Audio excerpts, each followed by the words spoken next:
India, along with BRICS countries, has voted in support of a UN Human Rights Council resolution to launch a probe into Israel's offensive on Gaza. India joined Brazil, Russia, China and South Africa to vote for a Palestinian drafted resolution on ensuring respect for international law in the occupied Palestinian territory, including East Jerusalem. In the 47-member council, 29 countries voted in support of the resolution, while 17 nations abstained. The US was the only nation to vote against the resolution. European countries abstained. During the debate on the resolution, India expressed concern at the steep escalation of violence in Gaza and supported all efforts for an immediate ceasefire. It said it was also concerned over the violence by non-state actors in the region, which were obstacles to the peace process. It added that the solution to the Palestinian issue was a sovereign, independent, viable and united state of Palestine within recognized borders, side by side and at peace with Israel and with East Jerusalem as its capital. In Geneva, UN Rights Chief Navi Pillay said on Wednesday that Israel's military actions in the Gaza Strip could amount to war crimes. She also condemned indiscriminate rocket attacks by Hamas. It is imperative that Israel, Hamas and all Palestinian armed groups strictly abide by applicable norms of international humanitarian law. Respect for the right to life of civilians, including children, should be a foremost consideration.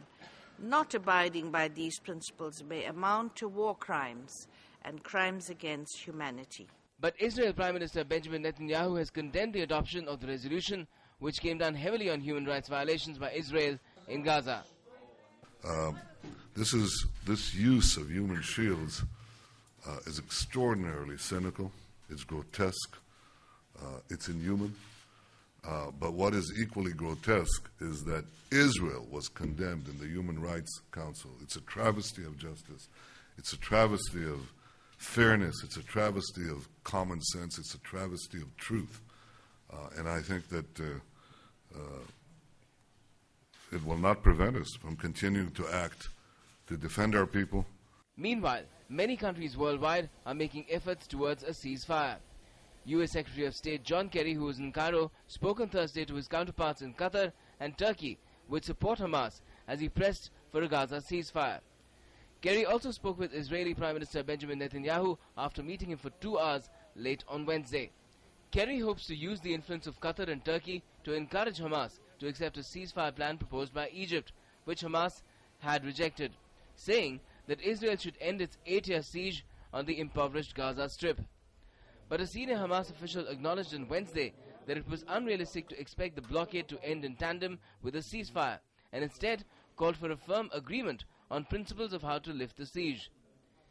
Israel, which initially accepted a truce, has said it will keep up its military campaign as it eliminates tunnels that help infiltration and attacks. The US's Federal Aviation Administration meanwhile lifted its ban on American carriers flying into and out of Ben Gurion International Airport in Tel Aviv late Wednesday night, saying it was satisfied with the security precautions Israel had taken to assure flight safety at the airport. Europe's air safety agency said on Thursday that it would soon follow suit.